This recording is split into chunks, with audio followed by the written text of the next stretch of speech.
everyone. Happy Friday. Peter here with a case of laryngitis. I'll do my best to try to make this so you can hear it. The reason I'm making this video is, allergies are really kicking up. I wanted to talk about sibling abuse. It's not mechanical. I know it's not racing or running equipment or doing something manly like that. I'm going to talk about sibling abuse and some things that kids have to endure sometimes that they shouldn't. Anyway, I'll tell you a story I know about a kid. And when he was born, his family was quite, not unstable, but it was not ideal, we'll put it that way. At any rate, when he was 1 year old, his 8-year older brother, and I use that term tongue-in-cheek because that's another whole story altogether about mom and her various sperm donors. But anyway, back to the story. Anyway, the older brother decides to try to drown his little brother. Gets caught, and the 1-year-old survives. So some time goes by, and as far as incidents, that get attention, there's probably some that, people didn't know about anyway. So around the youngest kid there was about 2.5, and there was some step boys. The mother had remarried another guy that had some kids from a previous marriage. Anyway, those kids all got together outside and took the 2.5-year-old, and I guess they pinned him on the ground to see what would happen if they dumped Drano down his mouth. And believe it or not, the kid survived. That's a nasty chemical to just come in contact. To come in contact with. Any part of your body as an adult, let alone dumping it down someone's mouth. So again, some time goes by, and I guess the youngest brother was about 3.5 maybe, and the 8-year older brother decides to see what'll happen if he sticks a pencil up the kid's rear end, the little kid's rear end, and snaps it off. So, you can kind of get an idea of how the older brother is treating the little brother, and this stuff, I guess continued for the sake of just continuing. Well, the kid that endured all this stuff, of course, had to grow up, and those incidents, they haunt the person that has them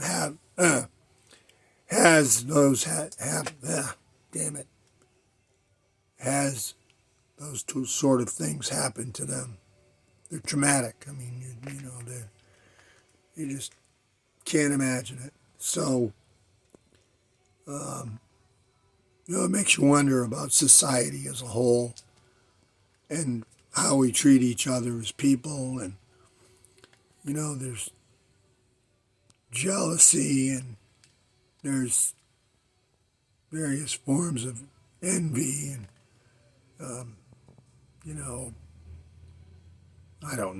narcissism, and you name it. I'm no psychiatrist, never claimed to be.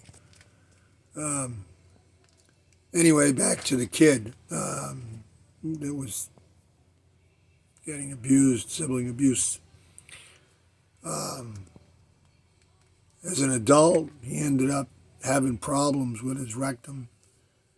I guess time, didn't heal all. So he ended up having surgery on it to correct a problem that had actually been bugging him for probably 25, 30 years. When the doctor operated on him, he thought it was for a routine problem. But after the surgery, the doctor showed the patient a splinter that I guess was, I don't know, maybe, like in 3/16 of an inch long. And it was a piece of the pencil, a splinter of wood that had been stuck in there for all that time.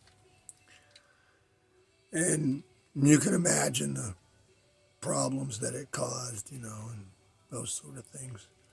Well,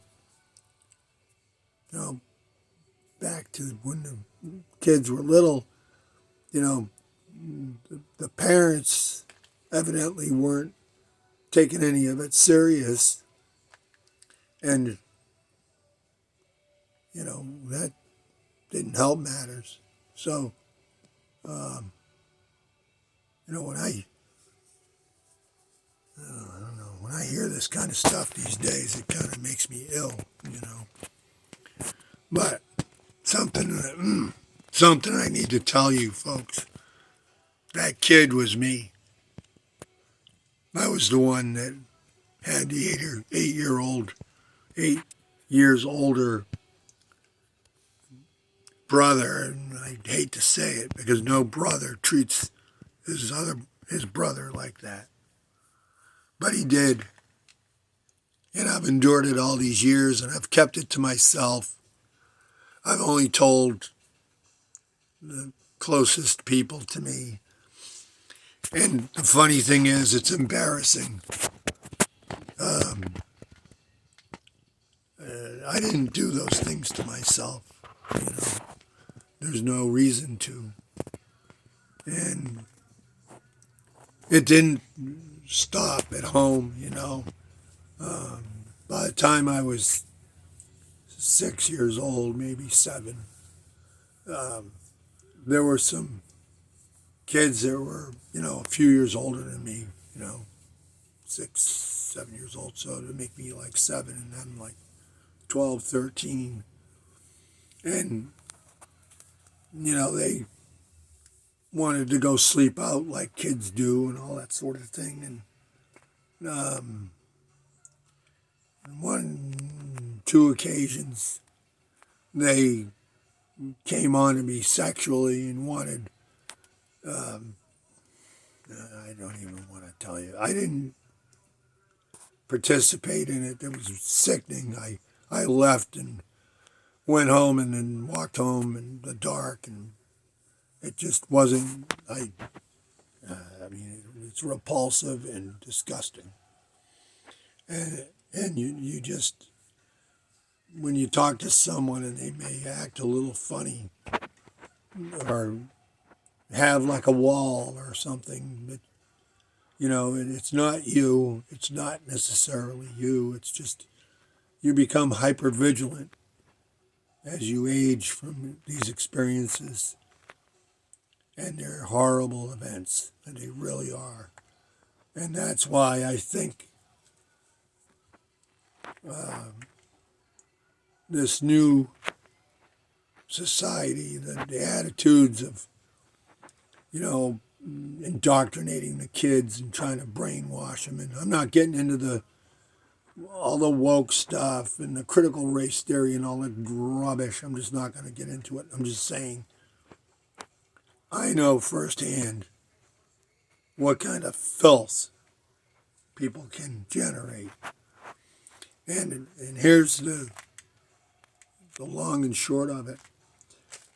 I have had contact with homosexual men and women, and I have no animosity toward them at all. In fact, the majority of them are nice people. Any group of people has a few bad eggs. I don't care what group. That's not the whole box of eggs. And to be honest, some of the most disgusting people put on the facade of being such a good, self-righteous, decent person that wouldn't say shit if they had a mouthful. But yet when you turn around, there's some disgusting degenerate doing some despicable act in the darkness. And you need to think about this stuff. And you folks out there that do this, I hope you get what's coming to you. And to those of you that have been victims, I empathize with you like you can't imagine. I'm not looking for sympathy. I'm not looking for pity. I just want to bring something out that needs to be said. And these events have impacted my life. I'm 65 years old, and not a day goes by that you don't remember this crap. It really and truly is just the devil's work. And I'm an atheist, and I don't believe in all that stuff. But if there's an evil and it's something you want to describe it with the devil, then go ahead. But that's it. All right, everybody. I'm not going to apologize for bringing this up. What I am going to do is say, as ugly as it is, I hope somebody benefits from this to get their self-esteem and dignity back, because it's horrible what it does to you.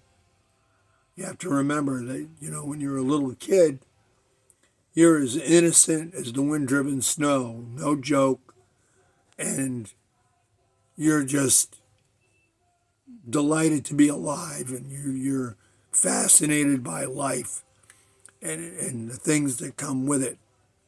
And then these people do these things, and they take advantage of your innocence, and instead of helping you,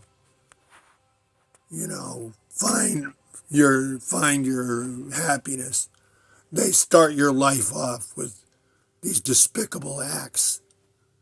And it has to stop, because I know it's still going on. You parents out there, you need to take hold of your lives and look after your kids.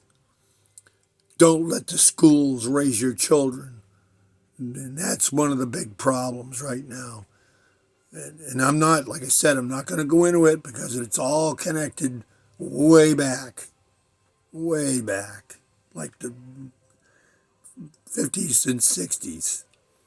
The societal changes that were in the works have created this mess that we call society now. So that's enough for now. And I hope everyone has a good evening, and that I didn't bum them out too much with this little, I don't know what you want to call it, speech or whatever. But it's meant with the best intentions to hopefully help somebody cope. It really is just hard, because the victims think they did something wrong. And that is one of the hardest things in the world to overcome, that you didn't do anything wrong. And I don't want people to just be a perpetual victim either. So it's a tough place to be, and I don't wish it on anyone. So with that, I'm going to say that's a wrap for now. And please comment, good or bad, say what's on your mind. And if this helps you, I will really be happy for you. And if it doesn't, I'll feel like I might have kind of let you down in a way. But damn it, it had to be said. That's it. Good night. And thank you for watching if you made it this far. And until next time, me signing off.